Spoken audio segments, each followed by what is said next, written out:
यह एक horror story है। रात के 11 बजे सुनसान सड़क पर एक बाइक रात के सन्नाटे को चीरती चली जा रही थी। दो दोस्त रोहन और मुकेश अपने दोस्त मोहित के घर जा रहे थे। रोहन और मुकेश आज पूरे 2 साल बाद अपने दोस्त मोहित से मिलने जा रहा था। तभी रोहन मुकेश से बोलता है, यार अपने शहर में तो कुछ भी नहीं बदला। फिर मुकेश ने कहा, हाँ यार तूने सही कहा। यही सब बात करते दोनों चले जा रहे थे। तभी मुकेश ने कहा, यार रोहन रात हो गई है, मैं तो चाहता हूँ वो कब्रिस्तान वाली रोड से मत चलिए यार। फिर रोहन ने कहा, क्यों भाई तुझे डर लगता है क्या? अरे डर मत, मैं हूँ ना तेरे साथ।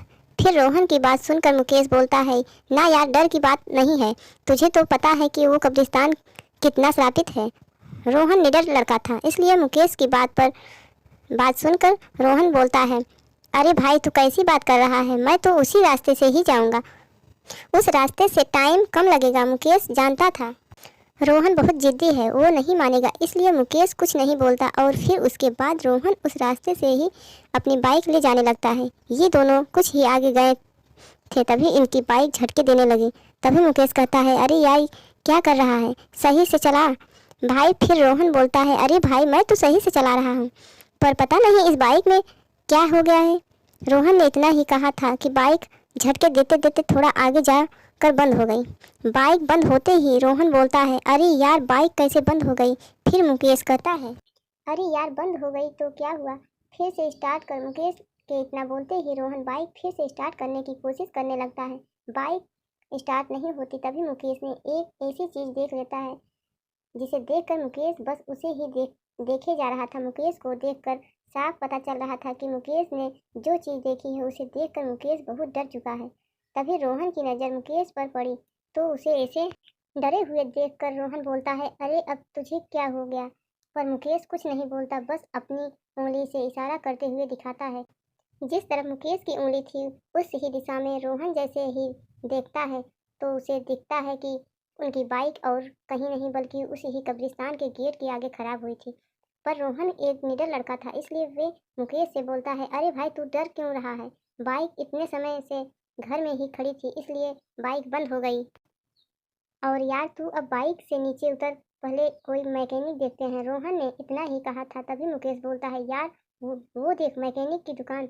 रोहन जैसे ही उस तरफ देखता है तो उसे दिखता है कि एक छोटी सी झोपड़ी बनी थी जिसमें एक पीला वाला बल्ब टंगा था और उसमें 45-50 साल का आदमी बैठा था। फिर उसके बाद वे दोनों अपनी बाइक उस मैकेनिक के पास ले जाते हैं और रोहन बोलता है, अरे काका देखना तो हमारी बाइक अचानक बंद हो गई, देखना तो इसमें क्या हो गया। रोहन की बात सुनकर वो मैकेनिक उनकी तरफ देखा और बोलता है, अच्छा बेटा तुम कुछ देर यहीं बैठो, मैं अभी देखता हूँ इसमें क्या हुआ है। इतना बोलकर वो आदमी बाइक ठीक करने लगता है और रोहन और मुकेश अभी वहाँ बैठे ही थे। तभी रोहन बोलता है, यार तू यहीं बैठे, मैं अभी एक नंबर करके आया। इतना बोलकर रोहन थोड़ा ही आगे जाकर टॉयलेट करने लगता है और जैसे रोहन एक नंबर के पीछे मुड़ता है तो वो देखता है कि उसके पीछे एक आदमी खड़ा है और वो उसे ही देखे जा रहा था। रोहन को यह देखकर बड़ा अजीब लगता है। तभी वो आदमी उससे बोलता है, वो जो लड़का जो वहाँ बैठा है वो तुम्हारा दोस्त है ना? फिर रोहन जवाब देते हुए बोलता है, हाँ हाँ। तो फिर वो आदमी बोलता है, पर तुम्हारा वो दोस्त उस फटी हुई बंद झोपड़ी के पास बैठकर क्या कर रहा है? रोहन उसकी बात सुनकर बोलता है, बंद झोपड़ी? अरे! इतना बोलकर रोहन पीछे मुड़ता है, चुप हो जाता है कि क्योंकि वह देखता है जो मैकेनिक अभी उनकी बाइक ठीक कर रहा था वो अब वहाँ नहीं है और उसकी दुकान भी बंद थी और मुकेश अभी भी वहीं बैठा था। यह देखकर रोहन बोलता है, ये मैकेनिक इतनी जल्दी कहाँ गया और इसने अपनी दुकान भी इतनी जल्दी कैसे बंद कर दी? इतना बोलकर रोहन जैसे ही पीछे मुड़ता है तो वो देखता है जो आदमी अभी तक उसके पीछे खड़ा था वो आदमी भी अब वहाँ नहीं था।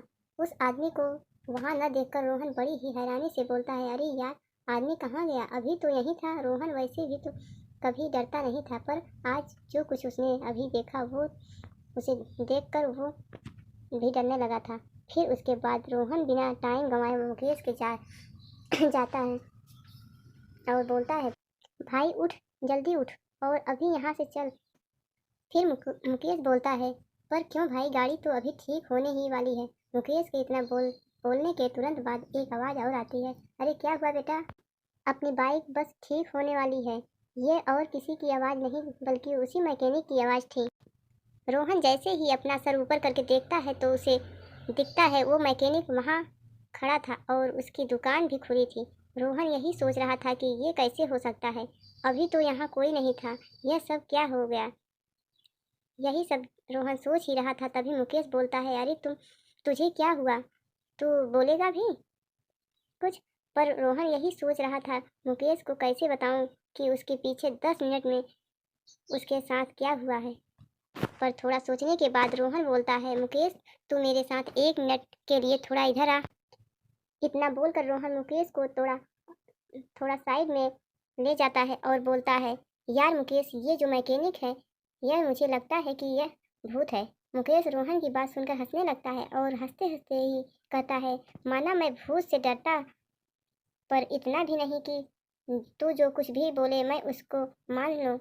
चल अब मजाक बंद कर और चल अब गाड़ी के पास ही बैठते हैं। फिर रोहन बोलता है, रुक भाई। फिर उसके बाद रोहन उसे सारी बात बताता है जो उसके साथ पिछले 10 मिनट में हुई थी। फिर मुकेश रोहन की बात सुनकर बोलता है, यार तुझे कोई वहम हुआ होगा। इतना बोलकर वे वापस गाड़ी के पास जाने लगते हैं। मुकेश ने रोहन की बात को मजाक में ले लिया था, इसलिए वे दोनों अपनी गाड़ी के पास ही आकर बैठ जाते हैं। पर तभी वो मैकेनिक अपनी गंभीर आवाज में बोलता है, बाबू साहब क्या आपने यह अभी तक ये नहीं सोचा, एक सुनसान सड़क है और आसपास कोई दुकान नहीं है, बस कब्रिस्तान के गेट के सामने एक मैकेनिक दुकान है और बगल में जंगल भी है और उसने तभी भी रात के 12 बजे तक अपनी दुकान खोल रखी है। वो दोनों कुछ नहीं बोलते, बस एक दूसरे को देखते हैं और उस मैकेनिक की बात सुनते हैं। फिर वे मैकेनिक अपनी बात को जारी रखते हुए कहता है, मैं अपनी बाइक ठीक तो कर दूंगा पर उसके मैं कोई पैसे नहीं लूँगा। फिर मुकेश ने झिझकते हुए कहा, पर क्यों? फिर वे मैकेनिक मुस्कुराते हुए बोला, मैं पैसे नहीं लेता और मुझे पैसे भी नहीं चाहिए, मुझे तुम दोनों की जान चाहिए। यह सुनकर दोनों हके बके रह गए और दोनों अब न आओ देखते न ताओ, दोनों वहाँ से तुरंत उठ के भागने लगते हैं। दोनों लगातार भागे ही जा रहे थे पर वे कब्रिस्तान की दीवार पार नहीं कर पा रहे थे, यानी कब्रिस्तान से आगे नहीं जा पा रहे थे। दोनों को अब भागते भागते लगभग आधा घंटा हो गया था और दोनों ही की सांस भी फूलने लगी थी। पर तभी दोनों अचानक रुक जाते हैं और वे दोनों देखते हैं कि आगे उसकी मैकेनिक की दुकान थी और वहीं कब्रिस्तान का गेट था, यानी वे दोनों भागते भागते वहीं वापस आ गए थे। फिर तभी वे दोनों देखते हैं कि वे मैकेनिक अभी भी उन्हें ही देखकर मुस्कुरा रहा था, मानो वो यह कह रहा था कि तुम अब कहीं नहीं जा सकते। दोनों सोच ही रहे थे वो क्या करें। तभी रोहन मुकेश को जंगल की ओर भागने को बोलता है। फिर उसके बाद दोनों जंगल की ओर भागने लगते हैं और दोनों भागते भागते अब जंगल के काफी अंदर आ गए थे। तभी दोनों को किसी औरत के रोने की आवाज़ सुनाई देती है। आवाज़ सुनकर दोनों पहले एक ही जगह पर रुक जाते हैं। फिर दोनों जिस ओर से रोने की आवाज़ आ रही थी उस ही ओर जाने लगते हैं। पर थोड़ा ही आगे जाकर वे दोनों देखते हैं कि एक औरत उनसे थोड़ी ही दूर पर बैठी अपने सर के नीचे की ओर करे रो रही थी। पर रोहन को पता ही नहीं क्या हुआ, वो उस ही औरत के पास जाने लगते हैं। मुकेश उसे रोकना चाहता है पर वो कुछ नहीं बोलता, वो भी उसके साथ ही जाने लगता है। फिर उसके बाद रोहन उस औरत के पास जाता है और बोलता है, अरे सुनिए, कौन है आप, इतनी रात को यहाँ क्या कर रही हैं? पर वो औरत रोहन की बात का कुछ जवाब नहीं देती, जैसे उसने रोहन की बात सुनी ही ना हो। फिर रोहन अपने हाथ से उस औरत को टच करते हुए एक बार फिर से बोलता है, अरे कौन है आप और आप रो क्यों रही हैं? इस बार वो उनकी बात सुन लेती है और वो अचानक से अपना रोना रोककर बोलती है, उसने मेरे पति को मार दिया। बस इतना बोलकर वो औरत फिर से रोने लगती है। फिर मुकेश डरते डरते बोलता है, किसने तुम्हारे पति को मार दिया? फिर वो औरत अपनी गंभीर आवाज़ में बोलती है, उसने मेरे पति से अपनी गाड़ी ठीक कराई और जब मेरे पति ने उससे पैसे मांगे तो उसने मेरे पति को मार दिया और अब हम सबकी गाड़ी ठीक तो करते हैं पर पैसे नहीं लेते। इतना बोलकर वो औरत चुप हो जाती है।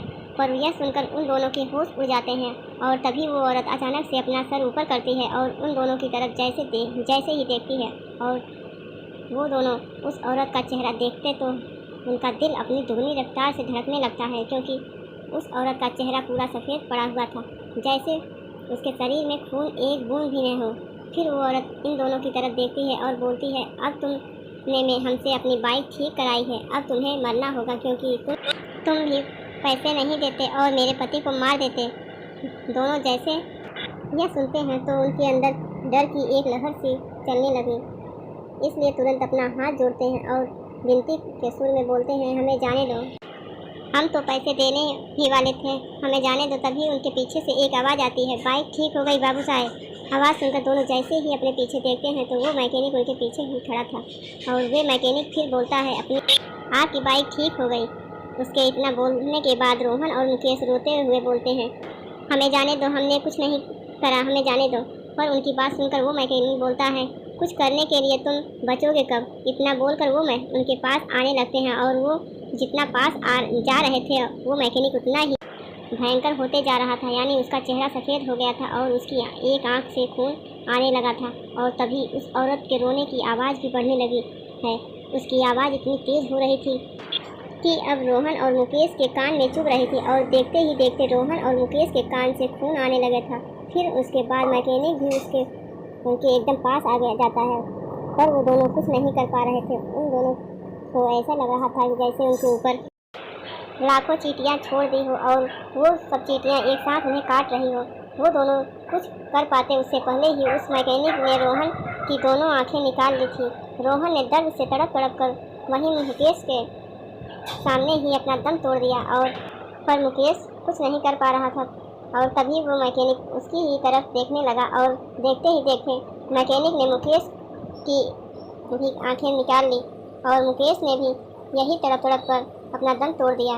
कहते हैं कि आज भी उस कब्रिस्तान के गेट के आगे वह मैकेनिक रात को अपनी दुकान खोलता है और वो अभी भी गाड़ी ठीक करने के पैसे भी नहीं लेता। क्या आपको भी अपनी गाड़ी फ्री में ठीक